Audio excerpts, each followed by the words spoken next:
የተወደዳችሁና የተከበራችሁ የሰሞነኛ ቤተሰቦች እንደምን አላችሁ? የዕለቱን ዋና ዋና መረጃዎች ወደ እናንተ ለማድረስ ተገኝተናል።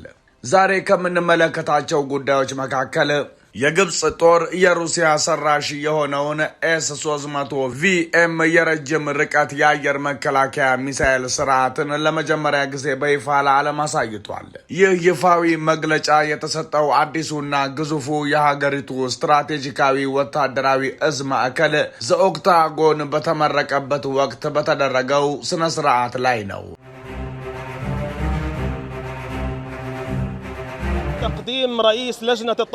የፍልስጤሙ ታጣቂ ቡድን ሐማስ ከሁለት አስርተ ዓመታት በላይ በእጁ የቆየውን የጋዛ ሰርጥ የማስተዳደር ስልጣን በይፋ በመሻር በተባበሩት መንግስታት ድርጅት ለሚደገፈው የባለሙያዎች ኮሚቴ ለማስረከብ መዘጋጀቱን አስታውቋል።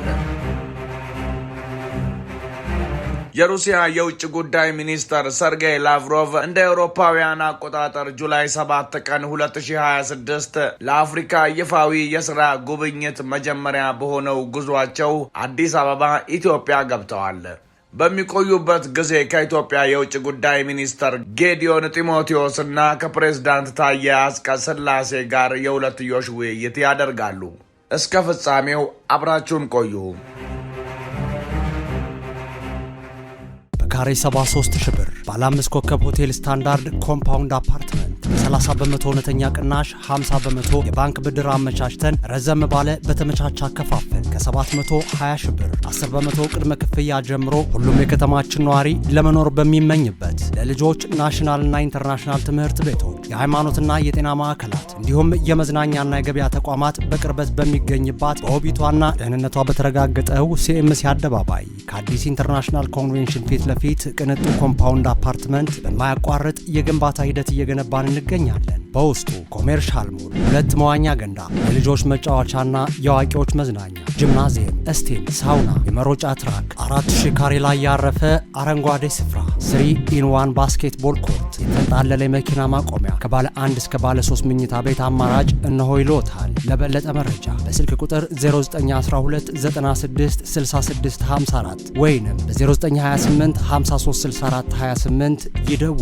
ድሪም ቢልደር ሪል ስቴት ህልሞን እንገነባለን።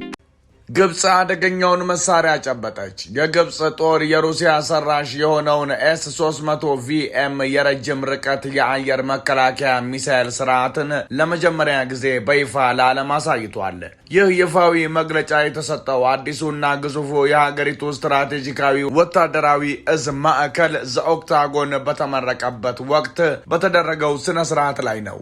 ግብጽ ይህንን ዘመናዊ መሳሪያ የታጠቀች መሆኑን ለዓመታት በሚስጥር ካቆየች በኋላ አሁን ላይ በይፋ ማሳየቷ በቅርብ ምስራቅና በሰሜን አፍሪካ ቀጠናዊ ወታደራዊ የኃይል ሚዛን ላይ ትልቅ አንድ እርምጃ ወደፊት መራመዷን ያሳያል። ግብጽ የኤስ-300 ቪኤም የአየር መከላከያ ስርዓትን ለመግዛት ከሩሲያ ጋር የቢሊዮን ዶላር ስምምነት የተፈራረመችው እንደ አውሮፓውያን አቆጣጠር በ2014 ላይ ነበር።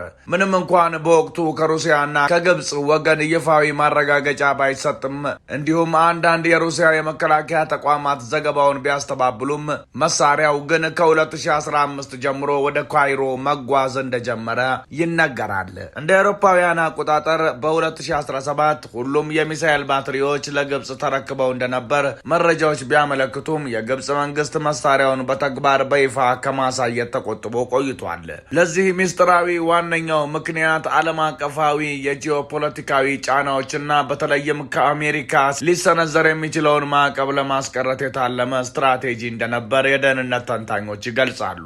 ኤስ-300 ቪኤም ከታወቁት የኤስ-300 ፒኤም ተከታታይ የአየር መከላከያ ስርዓቶች በብዙ መልኩ የተለየና የላቀ ነው። ይህ ስርዓት በዋናነት የተነደፈው ተንቀሳቃሽ የምድር ጦር ኃይሎችን ከአየር ጥቃት ለመጠበቅና ከፍተኛ የባለስቲክ ሚሳይል መከላከያ አቅም እንዲኖረው ተደርጎ ነው።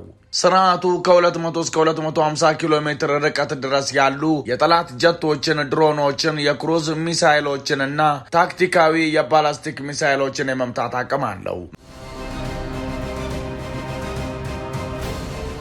መከላከያው ተሽከርካሪዎች ላይ የተገጠመ በመሆኑ አስቸጋሪ በሆኑ የምድረ በዳና የዱር መሬቶች ላይ በፍጥነት የመንቀሳቀስና ቦታ የመቀየር ብቃት አለው። ይህም የጠላት ኃይሎች በሱ ላይ የመልሶ ማጥቃት እርምጃ እንዲወስዱ ያደርገዋል።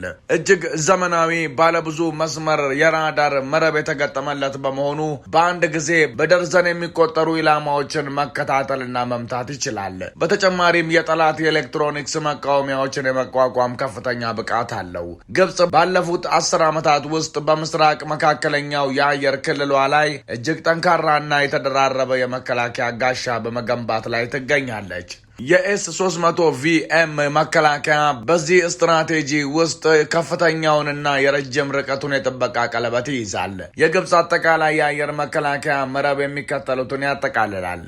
በቅርቡ ይፋ የሆነው የሩሲያ ሰራሹ ኤስ-300ቪኤም እና በይፋ ባይረጋገጥም ግዢው እንደተፈጸመ የሚነገርለት ቻይና ሰራሹ HQ-9B ስርዓትን፣ የሩሲያው BUK-M2 እና የጀርመኑ አይሪስ TSLM ስርዓቶች የአጭር ርቀት መከላከያ ድሮኖችንና ዝቅ ብለው የሚበሩትን የሚያድኑት የሩሲያ ቶር M2 እና የአሜሪካው አቬንጀር ስርዓቶች ይገኙበታል። ይህንን ዘመናዊ መሳሪያ በይፋ ማሳየቷ ግብጽ በቀጠናው ላይ ያላትን ወታደራዊ የበላይነትና የማስፈራራት አቅም በከፍተኛ ደረጃ ያሳድገዋል።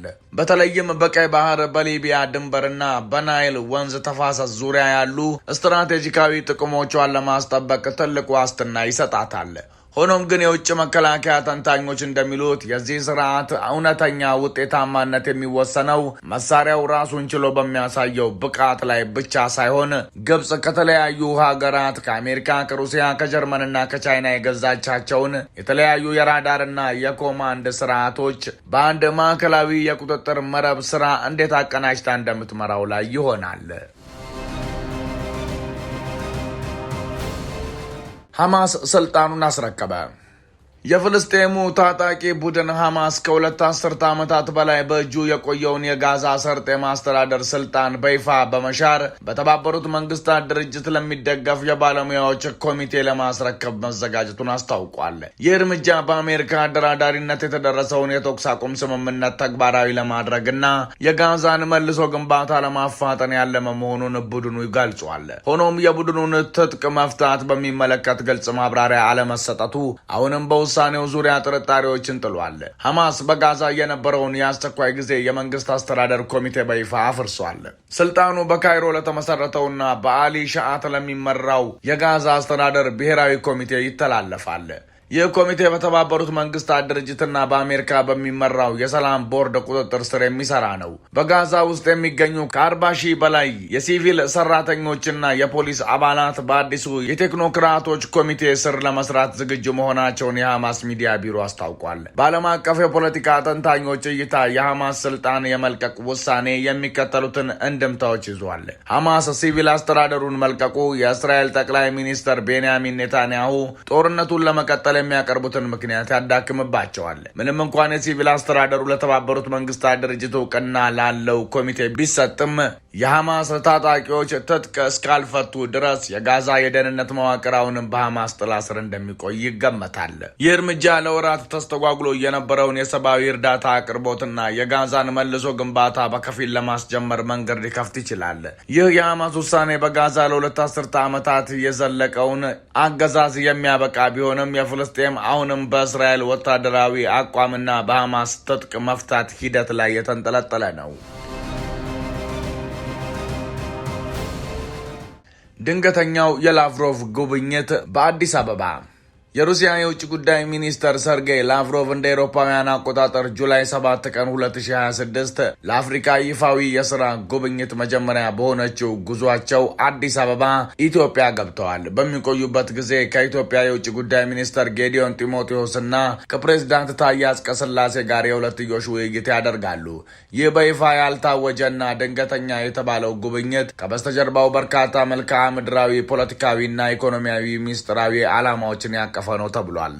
የጉብኝቱ ትልቁና ዋነኛው ሚስጥር በኢትዮጵያ ውስጥ ከፍተኛ የኒውክሌር ኃይል ማመንጫ ጣቢያ ለመገንባት በሩሲያው ሮሳቶም ኩባንያ በኩል የተጀመረውን ትብብር ማፋጠን ነው። ይህ ፕሮጀክት በምስራቅ አፍሪካ የኢትዮጵያ የኃይል አቅርቦት መሪነት የሚያረጋግጥ ሲሆን ሩሲያ በቴክኖሎጂው ዘርፍ በአፍሪካ ያላትን ተጽዕኖ ለማስፋት ትጠቀምበታለች። ኢትዮጵያ በቅርቡ የብሪክስ አባል መሆኗ ይታወቃል። የሩሲያ ፍላጎት ከምዕራባውያን የገንዘብ የበላይነት ውጭ የሚንቀሳቀስ አዲስ ዓለም አቀፍ የኢኮኖሚ ስርዓት ለመፍጠር በብሪክስ ማዕቀፍ ውስጥ ከኢትዮጵያ ጋር ያላትን ጥምረት ማጥበቅ ነው። በሁለቱ ሀገራት መካከል ያለው የንግድ ልውውጥ በከፍተኛ ሁኔታ እያደገ ይገኛል።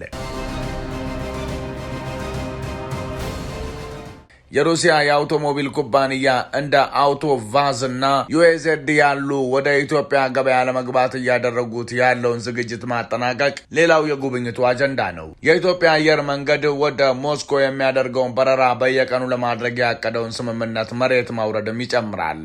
በተጨማሪም በሩሲያ ሞስኮ ለሚካሄደው የሶስተኛው የሩሲያ አፍሪካ የመሪዎች ጉባኤ ቅድመ ዝግጅት ማድረግ የጉዞ አካል ነው። ሩሲያ በአፍሪካ ህብረት መቀመጫ በሆነችው አዲስ አበባ በኩል ለአፍሪካ ሀገራት ያላትን የዲፕሎማሲ መልእክት ለማስተላለፍ ትፈልጋለች። በዩክሬን ጦርነት ምክንያት ምዕራባውያን በሩሲያ ላይ የጣሉትን ማዕቀብና ዲፕሎማሲያዊ ማግለል ለመስበር አፍሪካ ወሳኝ መድረክ ናት። ላቭሮቭ ከኢትዮጵያ መሪዎች ጋር በዩክሬን ወቅታዊ ሁኔታ ላይ በመወያየት የሩሲያን አቋም ለማስረዳት የምስራቅ አፍሪካን ገለልተኝነት ለማስቀጠል ይሰራሉ። በአጠቃላይ የሰርጌይ ላቭሮቭ የዘንድሮው የኢትዮጵያ ጉብኝት ከተራ የዲፕሎማሲ ጨዋነት ባለፈ በኃይል ኢነርጂ፣ በንግድና በዓለም አቀፍ ፖለቲካ ዙሪያ የሩሲያንና የኢትዮጵያን ስልታዊ ወዳጅነት ወደ ላቀ ምዕራፍ ለማሸጋገር ያለመ ስልታዊ እርምጃ ነው። የተወደዳችሁ ቤተሰቦቻችን የዛሬው መረጃችን ይህን ይመስል ነበር። መረጃውን ከወደዳችሁት ላይክ፣ ሀሳብ አስተያየት ካላችሁ ኮመንት፣ መሰል መረጃ እንዲደርሳችሁ ቻናላችንን ሰብስክራይብ ማድረግ እንዳይረሱ። ሰላም በምድራችን ላይ ይስፈን። ሰላም። በካሬ 73 ሺህ ብር ባለ 5 ኮከብ ሆቴል ስታንዳርድ ኮምፓውንድ አፓርትመንት 30 በመቶ እውነተኛ ቅናሽ፣ 50 በመቶ የባንክ ብድር አመቻችተን ረዘም ባለ በተመቻቸ አከፋፈል ከ720 ሺህ ብር 10 በመቶ ቅድመ ክፍያ ጀምሮ ሁሉም የከተማችን ነዋሪ ለመኖር በሚመኝበት ለልጆች ናሽናልና ኢንተርናሽናል ትምህርት ቤቶች፣ የሃይማኖትና የጤና ማዕከላት እንዲሁም የመዝናኛና የገበያ ተቋማት በቅርበት በሚገኝባት በውቢቷና ደህንነቷ በተረጋገጠው ሲኤምሲ አደባባይ ከአዲስ ኢንተርናሽናል ኮንቬንሽን ፊት ለፊት ቅንጡ ኮምፓውንድ አፓርትመንት በማያቋርጥ የግንባታ ሂደት እየገነባን እንገኛለን። በውስጡ ኮሜርሻል ሞል፣ 2 መዋኛ ገንዳ፣ የልጆች መጫወቻና የአዋቂዎች መዝናኛ፣ ጂምናዚየም፣ ስቴም፣ ሳውና፣ የመሮጫ ትራክ፣ 4000 ካሬ ላይ ያረፈ አረንጓዴ ስፍራ፣ 3-in-1 ባስኬትቦል ኮርት፣ የተንጣለለ መኪና ማቆሚያ፣ ከባለ 1 እስከ ባለ 3 መኝታ ቤት አማራጭ እነሆ ይሎታል። ለበለጠ መረጃ በስልክ ቁጥር 0912 96 66 54 ወይንም በ0928 53 64 28 ይደውሉ። ድሪም ቢልደር ሪል ስቴት ህልሞን እንገነባለን።